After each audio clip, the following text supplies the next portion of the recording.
Hey now, Brawlers, it's time for another Board Game Brawl review with Nick Minahan, sponsored by BoardGameBliss.com.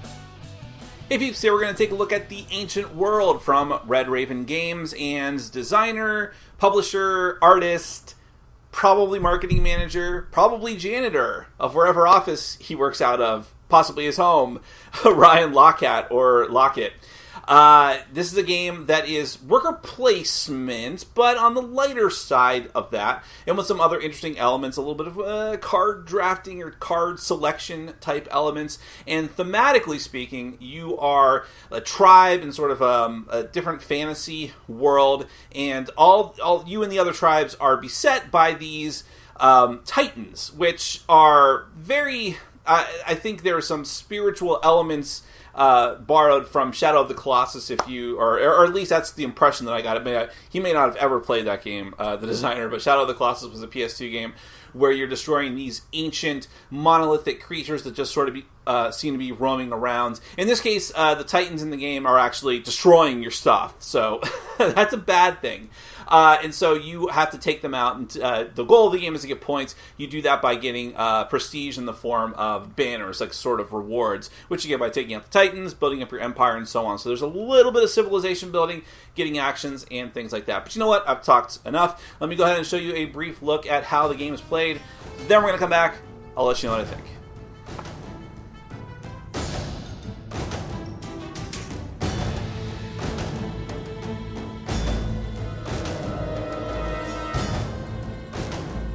The Ancient World is a competitive game for 2 to 4 players. The goal of the game is to have the most points by the end of the game, which occurs at the end of the 6th round. To get points, you need to acquire sets of tribe banners by both expanding your empire and defeating Titans, which are monsters visually and legally distinct from the Colossi in Shadow of the Colossus. Lay out the game board and populate it with cards. The Empire A deck gets placed at the bottom, and 2 plus the number of players in cards are laid out face up. Do the same with the military deck, except only flip over cards equal to the player count. A deck of district cards is placed at the top of the board with the top one flipped over. Finally, shuffle the 1, 2, and 3-star Titan decks, place them on their spots, and flip the top card on each of them. Every player gets a mat, 3 citizen tokens, 6 coins, and some starting cards. The fishing dock and wheat fields are empire cards that will provide food, while the city guard and militia are military cards that will give you melee and ranged attack power. Choose someone to take the first player token, and the other players get extra coins to make up for that. The last thing you need to do is cover up 2 of the action spaces on the board. Explore and grow. More on that later. The game starts by placing a coin on the round track and advancing it to A, which means you're using the Empire A deck. In rounds 2 and 3, the Explore and Grow actions will open up, and in the 4th round, you switch to Empire B deck. Starting with the first player, each player will take 1 action until everyone has passed. One of the things you can do is place your citizens on the action spaces on the board or on your own empire cards that will allow you to do so. To place a token on one of the board spaces, you must either be the only one there or place a citizen whose number is higher than all the other citizens that are already there, even if they're your own citizens. In this way, by playing a high number citizen on a spot first, you'll make life more difficult for the other players. These are just general rules. Some spots like Recruit and Build have less stringent requirements for placing citizens. Let's go through all these citizen actions briefly. Labor lets you collect 2 coins. Build lets you buy an empire card from the row or one that you had stored previously. You'll need coins and or knowledge tokens to build these. You can't build the same card twice, and you must have enough capacity to build an empire card. You start with 4 capacity, and each empire card takes 1 spot. Empire cards will give you banners, passive abilities like food or income, or they may be more action spots to place your citizens. The draft action gets you 1 attack power for every citizen you have here for the round, and can be used for multiple Titan fights, which we'll get to soon. Expand lets you pay either a knowledge or 3 coins to take a district card, which increases your empire capacity or your military capacity, and will also give you other bonuses as well. Learn gets you a knowledge token for 3 coins. Knowledge is a different type of currency you'll need to use for certain actions. Rebuild repairs and flips back over up to 2 damaged empire cards, as well as giving you a coin and the first player token for the next round. Recruit will let you buy a military card from the row, if you have enough capacity for it. If you don't, you'll have to retire one of the military cards you haven't used yet in that round, flipping it over so that just a weapon symbol is showing, and removing any coins that had built up on it. These cards are now called armies, and they're placed under the new military card, increasing that card's attack power. The last 2 citizen actions can only be taken once they're unlocked in later rounds. Explore lets you either store 1 Empire card from the row or draw 5 from the deck, store 1, and discard the rest. Storing simply lets you keep it off to the side for yourself, but unbuilt. In the future, you can use the build action to buy and play it. Lastly, the grow action gets you one of your other 2 citizen tokens by paying 3 coins. You get the 4 first and can then grab the 5 later. However, these citizens start off starving and can't be used until the following round. If it's already the 6th round, that makes this action useless. Instead of any of the citizen actions, you may instead use your action to try and fight any one of the 3 titans that are face up. But to do so, you need to have unused military cards, and they must be paid to fight by placing coins on the cards. The cost is always 1 coin, plus a number of coins equal to what is already on the card. For example, if there are already 3 coins on the card, you must pay another 4 to use it. Put the coins on the name of the card to show that it's already been used in this round. Doing so gets you the attack symbols on the main card, plus the symbols of any retired cards that are underneath it. You need to meet or beat the defense value of the Titan you're fighting, and you can only use symbols that are showing on the Titan. Some only allow for swords or arrows, but some allow both. If you win, you take the Titan card and place it in your play area. They have banners to collect for points at the end, as well as special abilities and additional capacity bonuses. However, after its defeat, the Titan fights back. Roll 1 die for each banner on its card. For every Titan symbol that comes up, you must disable an Empire card by flipping it face down until it's repaired. And the coin symbol means that you lose a coin from your supply. The last type of action that players can take is passing, which permanently drops them out of the round. When everyone passes, you end the round. Every player then collects income in the form of coins and knowledge provided by their built and purchased cards. Slide down coins from the name on military cards to the picture on the military card to show that they've been refreshed. Finally, check to see if your citizens are fed. You need 1 food in your kingdom for every citizen that you have. If you don't have enough, due to damage or bringing in new citizens that you can't feed, the unfed citizens need to go into your starvation zone until you can feed them in a future round. Then, the next round begins by refilling the card rows and doing it all over again. At the end of the 6th round, you stop and count points. Every starving citizen is -2 points. Banners are added up separately by faction, and the more you have of each one, the more points you get. For example, 1 banner in 1 color only gets you 1 point. But 6 banners of 1 color, which is the maximum that will count, will get you 11 points. Lastly, some Empire cards give you bonus points at this time as well. Whoever has the most points is the winner.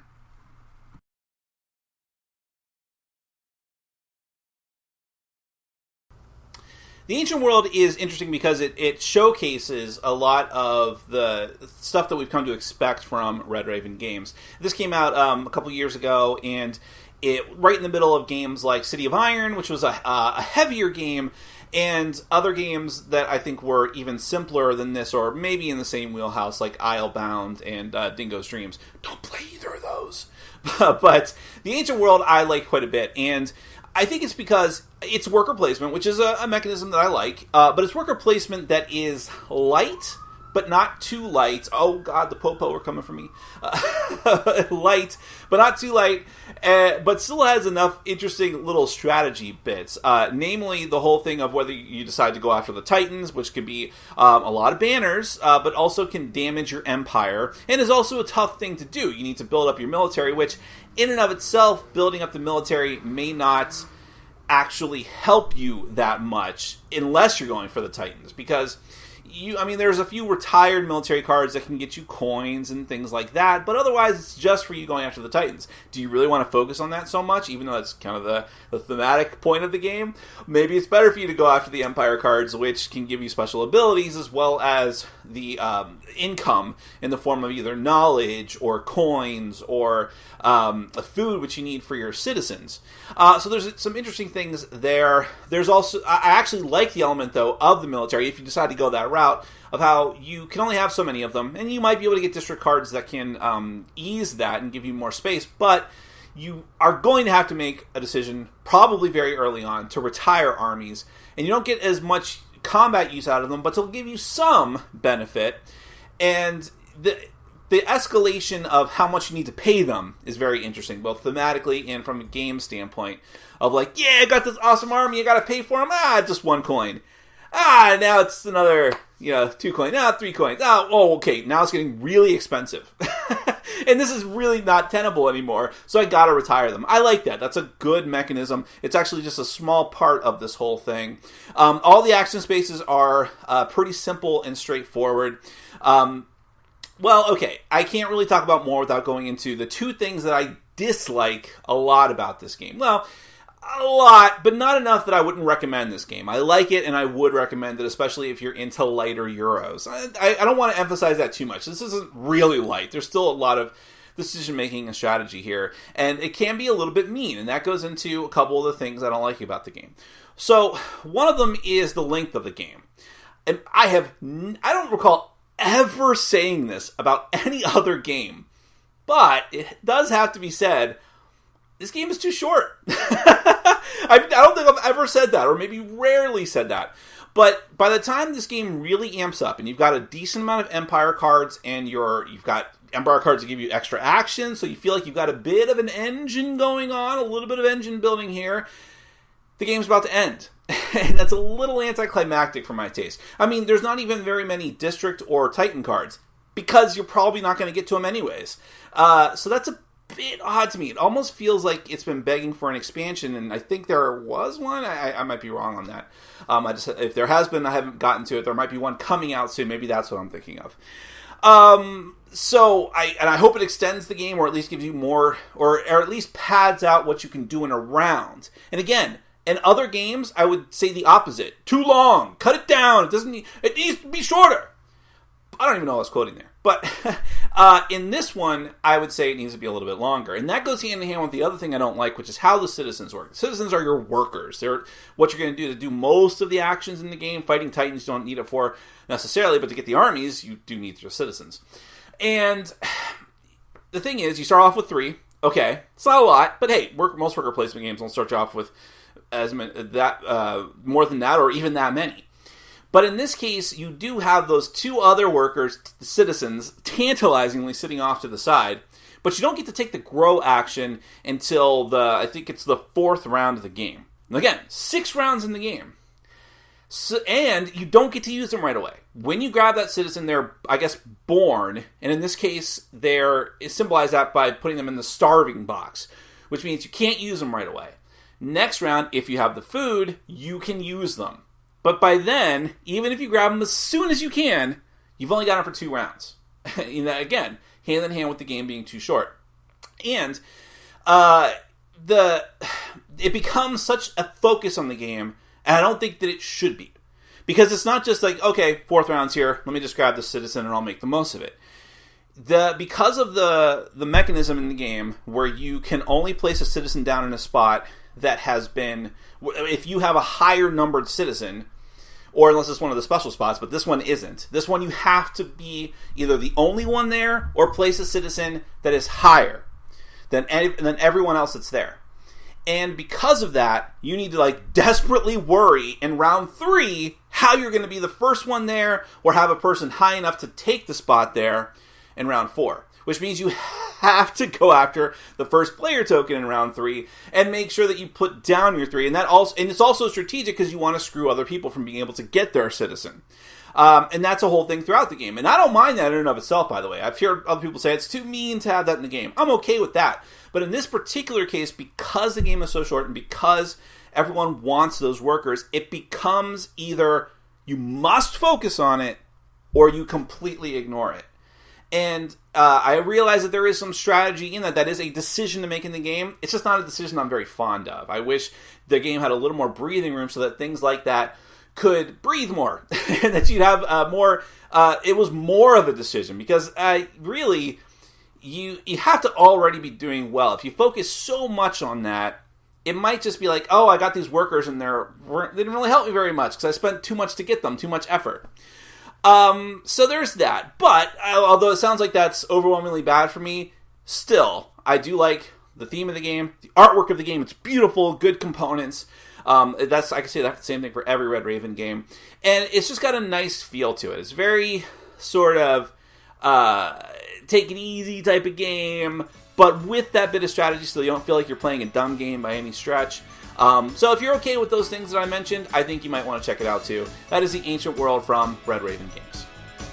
Thanks for watching. Follow us on Facebook, Twitter, and Patreon. And make sure to check out our sponsor, Board Game Bliss, where you can find an amazing selection of games from around the world.